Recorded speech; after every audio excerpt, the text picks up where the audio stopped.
Sir నమస్తే. నమస్తే అన్న. ఇప్పుడు మహబూబ్నగర్ పార్లమెంట్ ఎలక్షన్ వచ్చింది కదా, ఈ పాలమూరు నియోజకవర్గం నుండి చెల్లా వంశీచంద్ర రెడ్డి ఉంటున్నాడు కదా, మీరు ఎక్కడ ఏ నియోజకవర్గం? మాది ఇక్కడ కొడంగల్ కాన్స్టిట్యున్సీ. ఏ పార్టీ కోటేస్తారు మీరు? నేను కాంగ్రెస్ కి ఓటేద్దామని అనుకుంటున్నాను. ఎందుకు అనుకుంటున్నారు? ఎందుకంటే గత 10 సంవత్సరాల నుంచి టిఆర్ఎస్ గవర్నమెంట్ కి అవకాశం ఇచ్చినాము, రిజల్ట్ అనేది పెద్దగా ఏం చూపించలేదు. కాబట్టి ఇప్పుడు అవకాశం వంశీచంద్ర రెడ్డికి అవకాశం ఇద్దామని అనుకుంటున్నాం.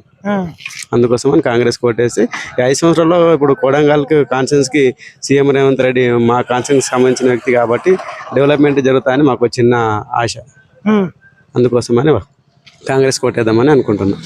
ఓకే, రేవంత్ రెడ్డిని గెలిపించుకున్నారు, ఖచ్చితంగా పార్లమెంట్ స్థానంలో గెలిపిస్తామంటారు? తప్పకుండా గెలిపించుకుంటాం. ఎందుకంటే ఇప్పుడు మాకు స్టేట్లోనే ఫైట్ కాకుండా సెంట్రల్లో కూడా ఫైట్ చేస్తే మాకు డెవలప్మెంట్ ఇంకా చాలా అభివృద్ధి ఇంకా తొందరగా జరుగుతాయని మాకు ఒక చిన్న అవకాశం. అదంతా. ఇప్పుడు ఈ 10 ఏళ్ళ నరేంద్ర మోడీ పరిపాలన ఏ విధంగా ఉంది అని అనుకుంటున్నావు నువ్వు, ఒక యువకునిగా, ఒక నిరుద్యోగిగా చెప్పు.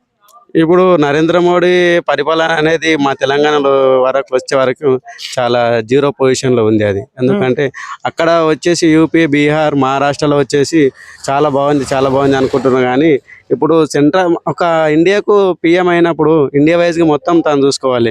ఒక గత 4-5 స్టేట్లు మాత్రం చూసుకుంటే సరిపోదు కదా. తెలంగాణలో నిరుద్యోగ వ్యవస్థ చాలా వరకు ఉంది, మరి జాబులు లేవు. చాలామంది డిగ్రీలు కంప్లీట్ చేసుకొని పోస్ట్ గ్రాడ్యుయేషన్ కూడా కంప్లీట్ చేసుకొని చాలామంది జాబుల కోసం వెయిటింగ్ చేస్తున్నాం. అన్ని స్కీములు ఇచ్చిన అన్ని సెంట్రల్ గవర్నమెంట్ వచ్చినాయని అన్నారు కానీ దాంతో పోల్చుకుంటే ఆయన చేసి మా తెలంగాణ స్టేట్కి అయితే ఏం లేదు, జీరో. ఈ 10 ఏళ్ళలో నరేంద్ర మోడీ తెలంగాణకు చేసింది జీరో అంటావు? అయితే జీరోనే.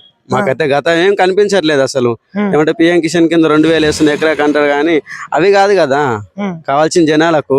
కావాల్సింది నిరుద్యోగ వ్యవస్థ ఎక్కువ ఉంది, ఉపాధి హామీ కల్పించాలి. ఇప్పుడు ఏదో ఒక ఫ్యాక్టరీలు రావాలి, లేదంటే జాబులు నోటిఫికేషన్ వేయాలి, ఎంప్లాయ్మెంట్ కల్పించాలి. అది కదా కావాల్సింది. నువ్వు 2000 ఇస్తున్నా, నేను ఆరోగ్య బీమా కింద 5 లక్షల కింద స్కీమ్ ఇస్తున్నా అంటే అవన్నీ కాదు కదా ప్రధానమంత్రి స్కీమ్. అవన్నీ మాకు అవకాశం లేదు, అవన్నీ అవసరం లేదు మాకు. కావాల్సింది ఇప్పుడు ఒక వ్యక్తికి మనకు జాబ్ ఉంది అనుకో, ఒక కుటుంబంలో ఒక 30 ఏళ్ళ శాలరీ వస్తే ఇవన్నీ స్కీములు ఎందుకు? బ్రహ్మాండంగా ఒక పిల్లాడు ఒక తల్లిదండ్రులు కానీ వాళ్ళ ఫ్యామిలీని పోషించుకుంటాడు కదా.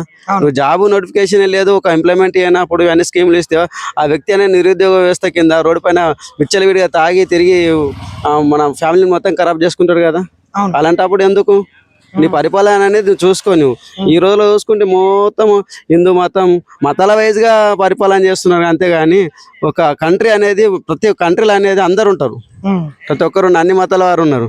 అన్ని మతాలు ఈక్వల్గా నువ్వు ఒక పిఎం పొజిషన్లో ఉండి దాన్ని చూసుకుంటే మంచి అని నా ఒక చిన్న సజెషన్ అంతే. ఇంకొకటి, ఈ 10 ఏళ్ళల్లో నరేంద్ర మోడీ పరిపాలన ధరలు చాలా విపరీతంగా పెరిగినాయి. దేశంలో నిరుద్యోగ వ్యవస్థ కూడా చాలా ఉంది. దీని మీద మీ అభిప్రాయం ఏంటి? పెట్రోల్ కావచ్చు, డీజిల్ కావచ్చు, కెరోసిన్ కావచ్చు, గ్యాస్ కావచ్చు.